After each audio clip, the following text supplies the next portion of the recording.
Hi kids, Mr. Alex and Miss Lesia here with you. We're going to be reading from the Jesus Story Book Bible. Please open up to page 294 and we're going to be reading a story about a dark night in the garden. And as you know, we already celebrated the Palm Sunday celebration of Jesus riding into Jerusalem, and we're going to continue the Easter story about how Jesus is going to be praying in the garden. So Miss Lesia is going to be reading the story for you. Alrighty, let's read together. A dark night in the garden. The wind was picked up now, blowing clouds across the moon, shrouding the garden into darkness. "Stay up with me," Jesus asked his friends.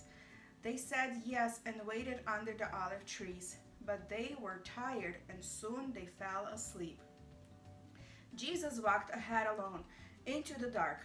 He needed to talk to his heavenly Father. He knew it was time for him to die. They had planned it long ago, he and his Father.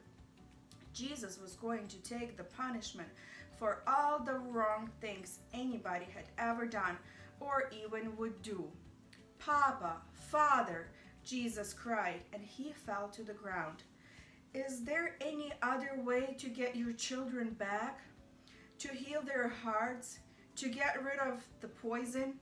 But Jesus knew there was no other way.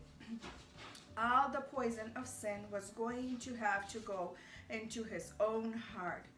God was going to pour out into Jesus' heart all the sadness and brokenness in people's hearts. He was going to pour into Jesus' body all the sickness in people's bodies. God was going to have to blame his son for everything that had gone wrong. It would crush Jesus. But there was something else, something even more horrible. When people ran away from God, they lost God. It was what happened when they ran away. Now being close to God was like a punishment. Jesus was going to take that punishment. Jesus knew what that meant. He was going to lose his Father, and that Jesus knew would break his heart into two. Violent sobs shook Jesus' whole body. Then Jesus was quiet, like a lamb. "I trust you, Papa," he said. "Whatever you say, I will do." Suddenly, through the trees, a glitter of startling flash of steel. Into the quiet garden came whispers, muffled voices, clanking metal, and the sound of boots marching. Jesus stood up. He woke his friends. "Now is the time," he said gently. "Everything that was written about me, what God has been telling his people all through the long years, it's all coming true." And into the night, with burning torches and lanterns, with swords and clubs and armor, they came, an army of soldiers.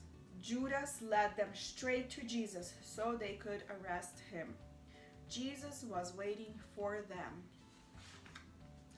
Peter leaped up, took a sword, and tried to defeat Jesus. He sliced off a guard's ear. Jesus immediately touched the guard and healed him. "Peter," he said, "this is not the way." Peter didn't realize that no army, no matter how big, could ever arrest Jesus. Not unless Jesus let them. Then Jesus, who had never done anything except love people, was arrested as if he were a criminal. Jesus' friends were afraid, so they ran away and hid in the dark shadows. The guard marched Jesus off and took him to the leaders. The leaders put Jesus on trial. "Are you the Son of God?" they asked. "I am," Jesus said. "Who do you think you are, to call yourself God? You must die for calling yourself the Son of God." Only the Romans were allowed to kill prisoners, so the leaders made a plan. "We'll tell the Romans this man wants to be our king, and then they will crucify him. But it would be all right. It was God's plan. It was for this reason that I was born into the world," Jesus said. As we read in this story that Jesus' friends, the disciples, ran away. And sometimes it may feel like our friends are not with us, especially during this time when we can't be seeing our friends and some of our family. However, we know that Jesus, as we read in the Bible, that he's always with us and he will never leave us and never forsake us. And so when it's difficult for you to stand alone and go through the day, Jesus is able to help you, even if your friends or some of your family members might not be there to help you out. So I hope you have a wonderful rest of the evening. Hope you have a wonderful night.